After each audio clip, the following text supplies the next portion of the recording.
Hops, teka lang. Huwag mo muna i-skip kapag lumabas sa'yo ang mensaheng ito. Tapos na ba ang buhay ng Facebook mo or yung Facebook account mo? Kaya kung hindi ka pa nakapollow, mag-follow ka na.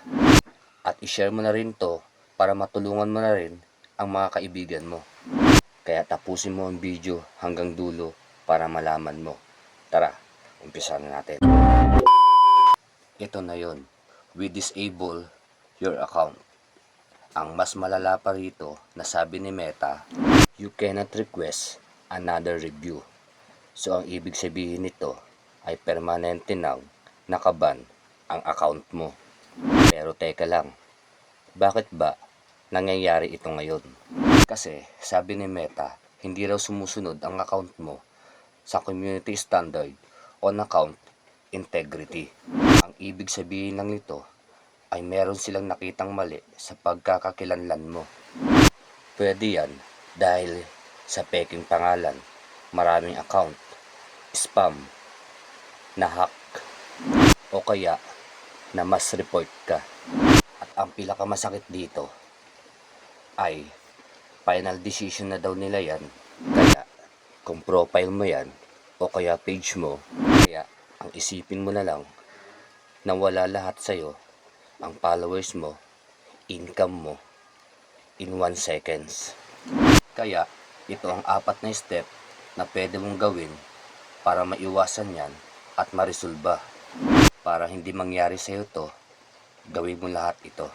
Step 1. I-on mo agad ang 2-factor authentications sa settings mo para hindi ka ma-hack. Step 2.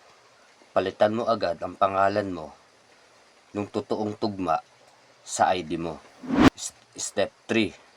Iwasan mo or tigilan mo ang spam at copy-paste comment. Step 4.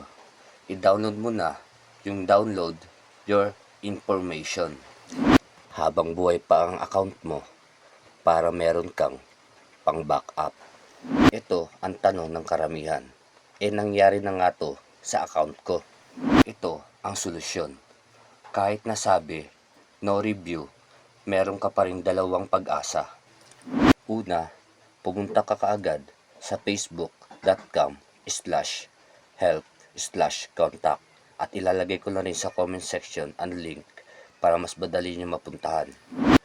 Pangalawa, kung business page yan, pumunta ka kaagad sa business.facebook.com/support. Ilalagay ko na rin sa comment section ang link. Pindutin nyo lang para mas madali nyo mahanap. Para makausap mo ng live ang support ni Meta. Kapag wala pa rin, gumawa ka na ng palibagong account mo at sisiguraduhin mo lahat ng information mo o detalye mo sa gagawin mong account ay totoo para hindi na maulit-ulit ang nangyari sa'yo.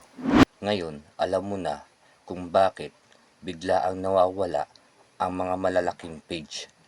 Pero teka lang, may 3 lihim pa pala si Meta kung papaano sila mamili kung sino ang mga ibaban na hindi nila sila sabi sa publiko. Kaya sa next video ko, ituturo ko sa inyo kung paano buhayin ang hindi na pwedeng account. Kaya comment ka sa baba at i-comment mo, save my account. At i-follow mo na din ako at i-share mo na rin tong video. Kasi baka kapag na-late ka ng panood nito, baka sa susunod, account mo na ang mawala.